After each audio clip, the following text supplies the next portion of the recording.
नालू कर। अरे साला हमारा नहीं खेलो तोरा ना लोग रे हमारा नहीं खेले बैठ साला बैठ तनको साला का गाड़ी छिला लोई ता साले तो चाबी से गांड छिलम गांड रे का बेले रे काला लड़ा तारे सा ए हाय सर आनर लेकिन साला साइकिल चलावता बताओ तो हमरा बुलेट के ठोकर मार देल। हम साइकिल चलावत रहनी हां अब साइकिल पर माल से बतुआत नहीं उतने में आके ठोक देला हमारे लागल ऊपर से। का बाबू काहे ऐसे कैले बड़ा बेचारा गरीब बा साइकिलो तूर देला 200-300 रुपया दे दहु 200-300 एकर बाप देखले साला के 200-300 रुपया साला के 10 रुपया लेकिन मुंह नहीं खे 200-300 रुपया चाहिए इधर साला 50 रुपया बनवा ली इधर धला कम नहीं खे धर जो निकल साला गरीब के बच्चा कहीं का। अब बगो तोरा पापा के नाम का भेल भूला दास का बात बा अच्छा भूला दास के लइका बड़ा अरे ओतही तो हम जाते रहनी है काहेला ना ऐसा कोनो विशेष बात नहीं खे एगो बढ़िया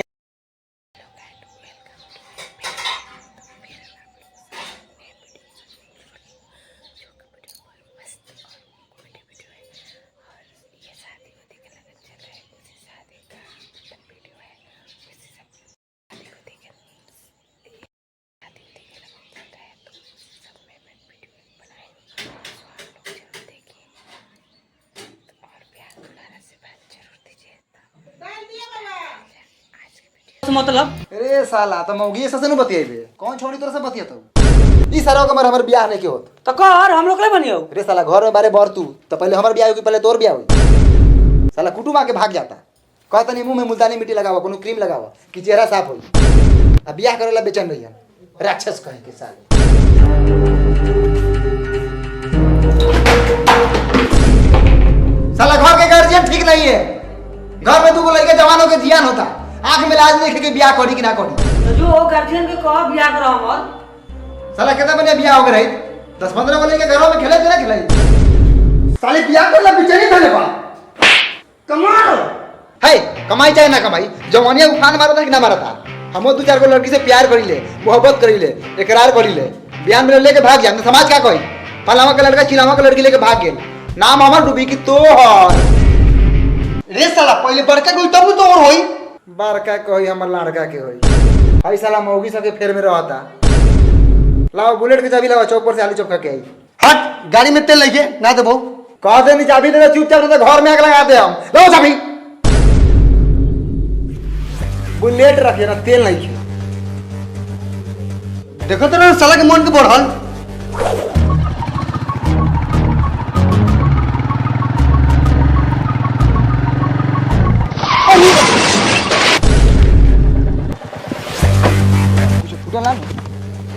अरे साला ना लोग अरे साला हमारा नहीं खेलो तोरा ना लोग रे हमारा नहीं खेले बैठ साला बैठ तनको साला का गाड़ी छिला लोई ता साले तो चाबी से गांड छिलम गांड रे का बेले रे काला लड़ा तारे सा ए हाय सर आनर लेकिन साला साइकिल चलावता बताओ तो हमरा बुलेट के ठोकर मार देल। हम साइकिल चलावत रहनी हां अब साइकिल पर माल से बतुआत नहीं उतने में आके ठोक देला हमारे लागल ऊपर से। का बाबू काहे ऐसे कैले बड़ा बेचारा गरीब बा साइकिलो तूर देला 200-300 रुपया दे दहु 200-300 एकर बाप देखले साला के 200-300 रुपया साला के 10 रुपया लेकिन मुंह नहीं खे 200-300 रुपया चाहिए इधर साला 50 रुपया बनवा ली इधर धला कम नहीं खे धर जो निकल साला गरीब के बच्चा कहीं का। अब बगो तोरा पापा के नाम का भेल भूला दास का बात बा अच्छा भूला दास के लइका बड़ा अरे ओतही तो हम जाते रहनी है काहेला ना ऐसा कोनो विशेष बात नहीं खे एगो बढ़िया लड़की के रिश्ता रखैला जात रहनी है जी प्रणाम खुश रह आ पापा जी घर ही बारन चली ना बुलेट से छोड़ देता नहीं बैठी बताओ तो कितना बढ़िया स्वभाव बा लइका के तू ही बढ़ बारा ना हम छोट बानी अच्छा चला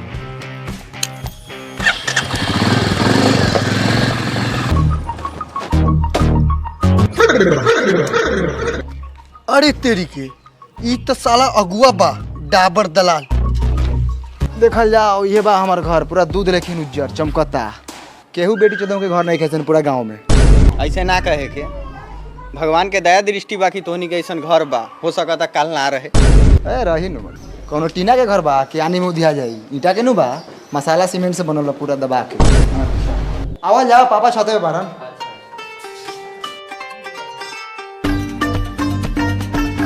अरे सर अरे तू यहाँ काती करते रे जो जो जा काम कर के बा ए ई नौकर चाकर बा चली रहो पापा ऊपर जल्दी जाओ रे साला अगुआ हुआ अगुआ नया कपड़ा पहन के ऊपर आओ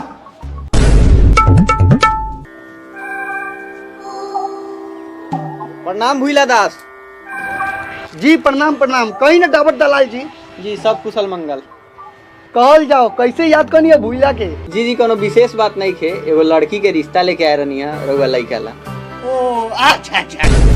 रउआ मांग कितना बा बता दियाओ ताकि हम लड़की वाला के बता दी। जी रउआ जानते बानी हम कितना धनिक मनी बानी, बहुत पैसा बा, घमंड भी बा, अच्छा घर भी बा, लेकिन एगो सुंदर बहू के कमी बा। अच्छा उहे कमी तो पूरा करे आयल बनी। पापा बेटो सा सुंदर हवा कहा अच्छा एमे कहे के बात बा, हमर बेटा सब हीरो बा हीरो। अच्छा उ सब तो ठीक बा, एक बार तनी बुलावल जाओ लइका के हमू देख ली। बउआ जा भैया के बुला के ले आओ। अच्छा ठीक बा, ले आओ तुम भैया। आगे नहीं हमर लइका से बहुत तेज बा। अच्छा बात बा। पापा आगे नहीं।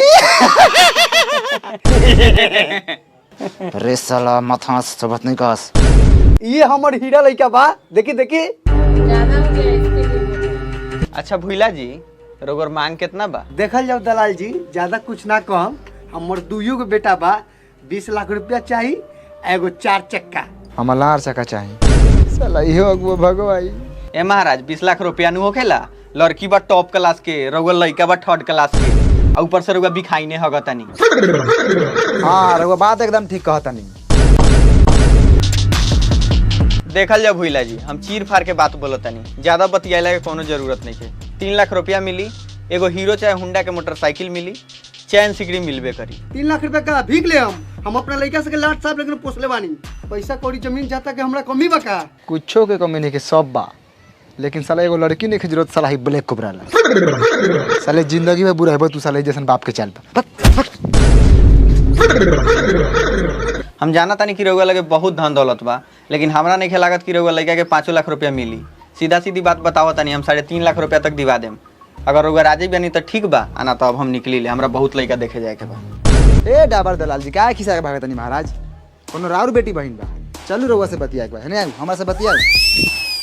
ए महाराज रउआ खिसा का भागत नहीं, हम मानी हमरा से बतियाई ना। कथी बतियाई तोरा से? तू ही बताओ, तोरा भाई के मुंह 20 लाख रुपया लाइक बा? अरे हमारा भाई साला के तो मुँह 1 लाख रुपया लायक नहीं खे, लेकिन रउआ 3.5 लाख रुपया दिया नहीं 4 लाख रुपया दिवा दी। हम रउआ के 50,000 रुपया ऊपर से दे दे हम। ठीक बा, रिक्स तो बहुत बा लइका के रंग रूप देख के जी। लेकिन कोशिश हम अपन पूरा करके बिहान लेके आओ तनी। जी लेके आवल जाओ, बियाह करावल जाओ, बहुत मेहरबानी हो रउआ। ठीक बा बुआ, आवल जाओ, बैठल जा। ई हो गेल लइका के पट्टी पर्दार के घर, आ ई हो गेल लइका के घर पूरा चमकता धमकता उज्जर लाल से पेंट कैल। अलग गो साला दूरा के लेके। प्रणाम। अरे डाबर दलाल जी खड़े बारन, कुर्सी नहीं के। बउआ एक आध गो कुर्सी लेके आओ। ए पापा कुर्सी मांगत होगा। अरे तू क्या करे, तू मत जो ला हमरा के। ए हट साला, हमर कुटुंब आइल बा कि तोहर रे? अरे जा। जी बैठल जाओ। प्रणाम प्रणाम प्रणाम भैया।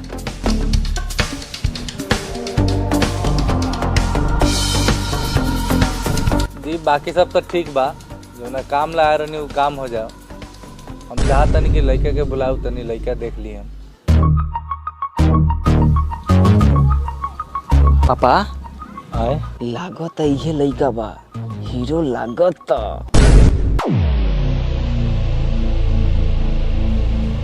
हाँ तो अब लेन देन के बात क्लियर हो जाओ, रउअर कितना मांग बा, हम कितना दे सकब, ई सब फाइनल हो जाई तो ठीक रही।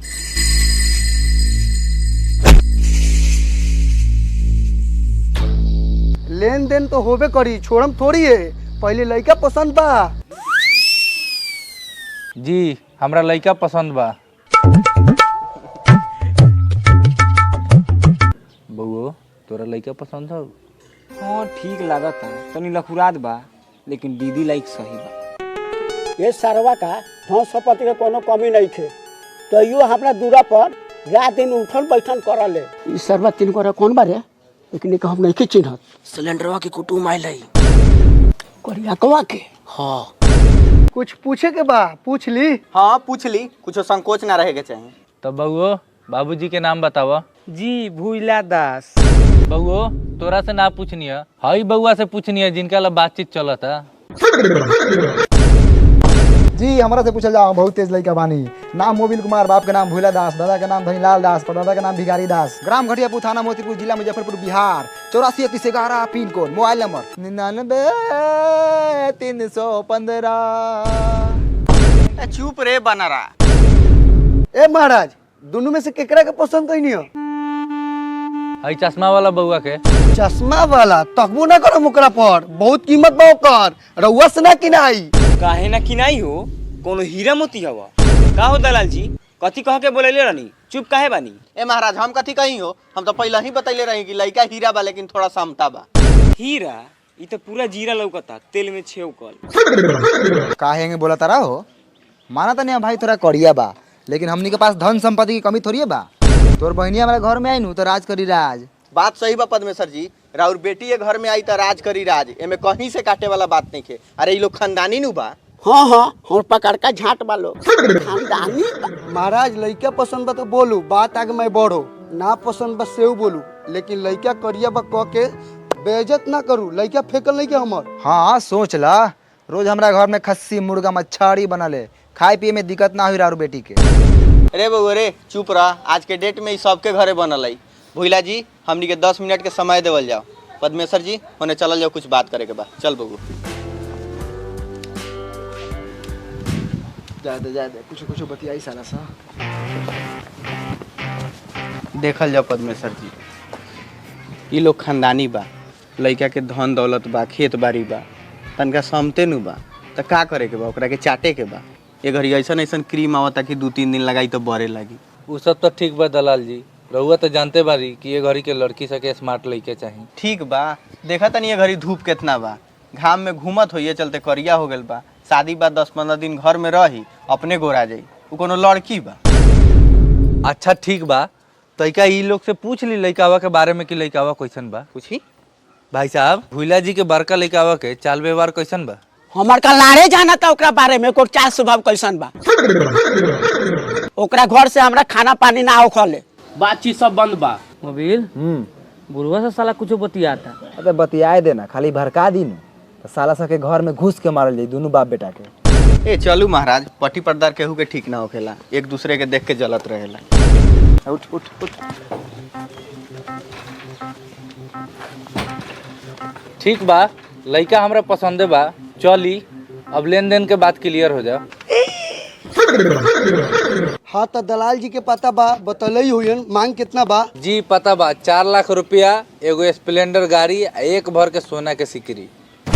4 लाख रुपया वो गाड़ी के कहलक हो? ए हम कहनी रघुवर बेटा से बात भेल बा। ठीक बा, हम अपना बेटा से बात कर लेते बउआ, हेने आओ। कितना रुपया खोले बारे? 4 लाख। 4 लाख? साले तोनी की जिंदगी भर कुंवारे मुआ देम, लेकिन 4 लाख में शादी ना करम, चाहे कोनो के लेके उड़ा क्या। साले मालिक बन।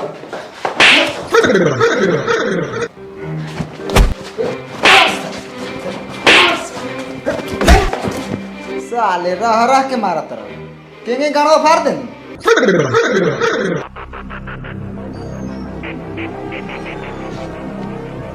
ए तू ही बोल। डाबर दलाल जी, हमारा पापा के 4 लाख रुपया मंजूर नहीं खे, 8 लाख रुपया से कम ना लिहन। तो हमनियो के मंजूर नहीं खे, तावा लेखा लइका। 4 लाख से एगो झरल झट ज्यादा देबे न करम। चल बबू। चला, ऐसे ऐसे लड़का बहुत मिली। अरे अरे ए महाराज, ए पद्मेश्वर जी, कहाँ जाता नहीं हो? रुकी ना। ए छोड़ी महाराज, ना रुकब। चल बउआ चल, साले के बियाह हो चल। भोला जी रउआ सोचा तानी कि 8 लाख आ 10 लाख रुपया केहू दे दी तो ई होखे वाला नहीं खे। खैर फैली हमर नंबर, अगर 4 लाख में मंजूर होई तो कह देम हम पद्मेश्वर जी के लेके चला।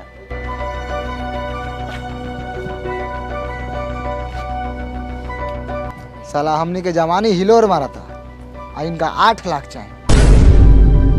ताकत कथी भरे रे? साला बियाह करे लगा हम ही जो लगाए कि तू लगाए? हम कथी लगाई रे?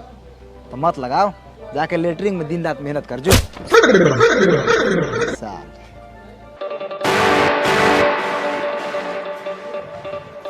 देखी हो घर कितना बढ़िया बा। आई बैठी, हम बुला के लेके आवत तनी।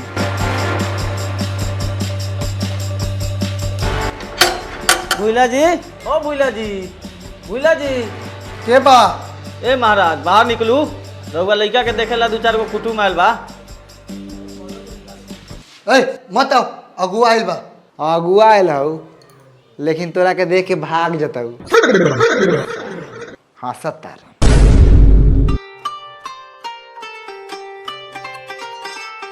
जी अपने लोगन के परिचय? जी हम हई रवि रांडवा, हरमखोरपुर से आयल बानी। ई हई लड़की के पिताजी, हम हई लड़की के मामा, अब बाकी लोग गांव समाज के बा। उ सब बात तो ठीक है बा, लेकिन रउआ लोगों के पता होई कि हमर मांग कितना बा? सब पता बा। 8 लाख रुपया कैश, एगो बढ़िया मोटरसाइकिल आ सिकरी उकरी औठी उठी वगैरह वगैरह। जी जी जी, अंगूठी सिकरी ठीक बा, अगेरा वगैरह ना चाहिए। हमार लाल अगले बगैरह बोलले बारा, बोले के लूर झाट नहीं किया, साले अगुआ बनल बारा। जी ठीक बा, रउर मांग सब मंजूर बा। रउआ अपन लड़का के बुलाओ जा, हम देख ली। जी बुला देतनी। बेटा सिलेंडर।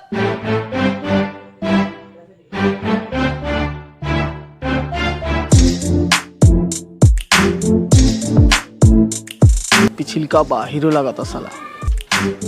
तो देखल जाओ, ये बा हमर बड़ लड़का सिलेंडर कुमार।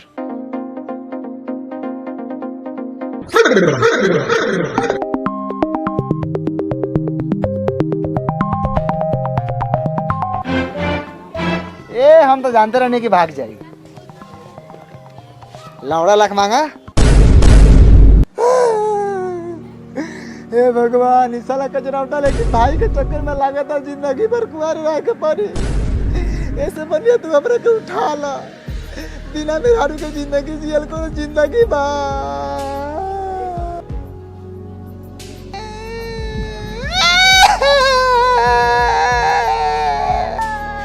बेटा मोबिल चुप हो जा। अब तोनी के दुख हमरा देखल लिखे जा। जोन कुटुम आवता इस साला सिलेंडरवा के देख के भाग जाता। इस साला के चक्कर में तू काहेला कुआर रहब? डाबर दलवा नंबर दे के गेल बा, फोन करके बुला लो तनी। 4 लाख रुपया एगो बाइक देवता, ओकरे से रिश्ता फाइनल कर लो तनी। जा बेटा जा, खेला कूदा। हम अभी डाबर दलाल लंग फोन लगावा तनी।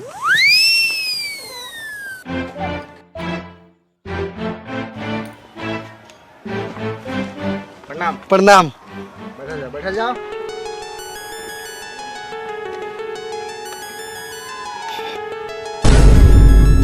हाँ तो मान गए नहीं रहुआ।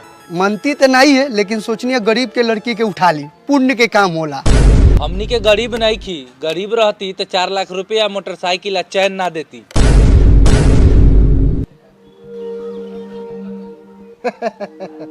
मजाक होता समझी समझी में ना।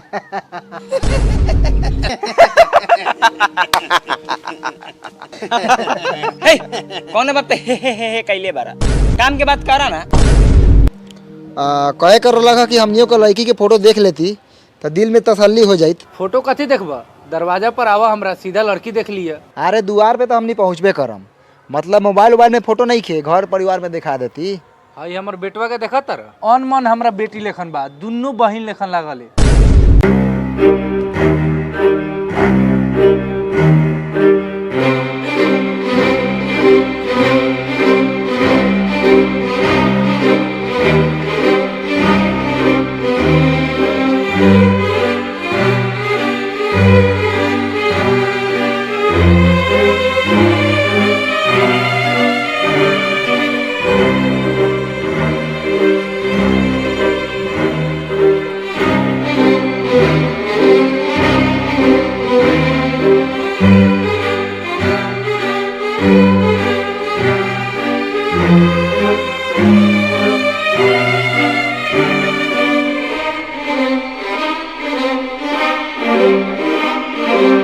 बउआ, ए बउआ, ए बउआ, हाँ कहाँ ध्यान बा? बाबा राउर बेटी पर, हाँ भले बेटा पर। ए, नींद में बढ़ेगा, जाके नाश्ता ले आओ।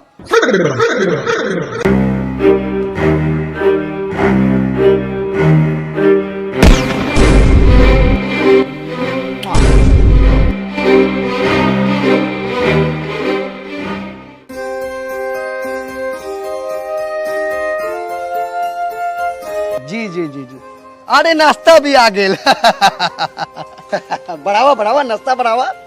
ई रहल मुजफ्फरपुरिया नाश्ता। अरे खाऊ खाऊ लजाऊ ना। आलू के भुजिया काट के लिया बनी, पाकिट वाला दुकान में ना मिलल हा। आ 2 उजार का रसगुल्लो बा। अरे बउओ केला के नाश्ता लियला, कोनो में 2 गो बा, हो में 3 गो बा। जा एमे एगो बेसी बा। हाँ एमे 2 गो बा।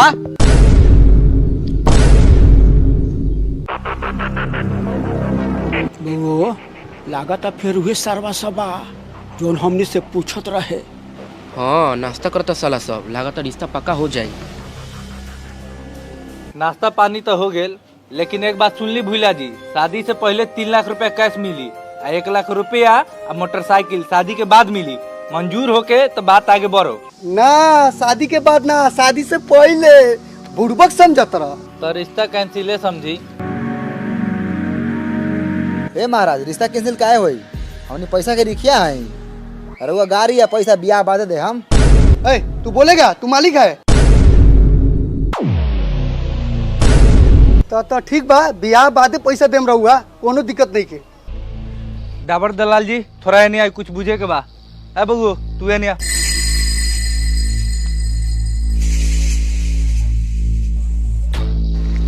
फोन करना फोन।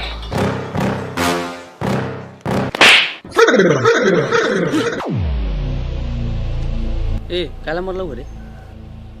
ए सार हवा डोमकच खेलत रहा।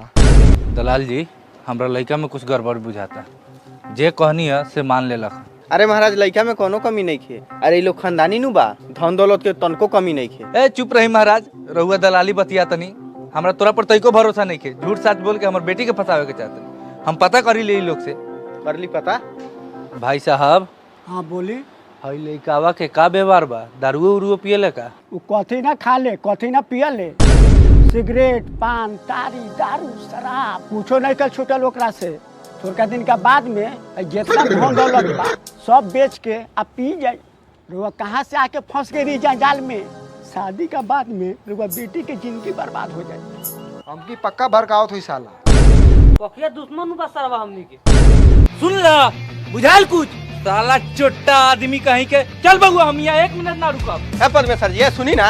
ए महाराज हो ए कहाँ कहाँ? ए हट घरे जा तनी। ए यहीं के चल जाइबा। ए तू रोक लेबे का? ये कंजर घर में हम अपन बेटी के बियाह करम। कंजर घर है साले, नाश्ता के लोग पैसा तो बाप जी।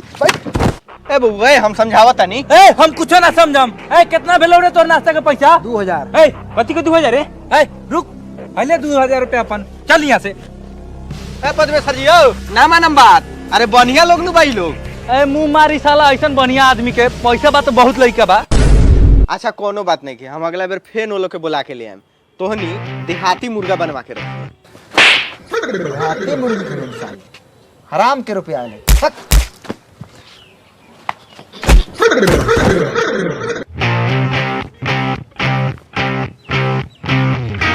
साले दोबारा रिश्ता लेके आ गला नु, मारत मारत मुंह आ देम। अच्छा अगुआ लाज जूता गारी बात सुनत रहले। अगुआई छोड़म थोड़ी है। तोहर ना भेल तो दोसर लइका देखम, दलाली कमाएम। साला हमरा बियाह के टेंशन धइले बा। रे साला हमरा टेंशन नहीं के, तोरा कथी के टेंशन हो रे? रे तेरी तो तोर भगवान भरोसे नु बियाह होतो। बउआ जा 1 किलो गोइठा मछली ले आवो आ 1 किलो तारी। आज खुशी के दिन बा, आ पियल नहीं खाई नहीं हेबे। साले के शादी कट गई। मनाओ खुशी, बड़ा बढ़िया काम करे बरे साला। हमनियों के देख लो तनी कैसे तो अपना बेटा के बियाह कलो तरे। कौन सरवा रोक ली? हमरा बेटवा के बाल उखाड़ के मोछ बना ली हो।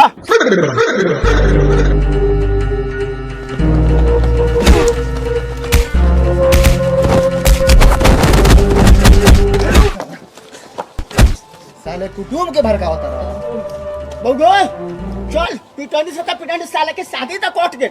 चल चल चल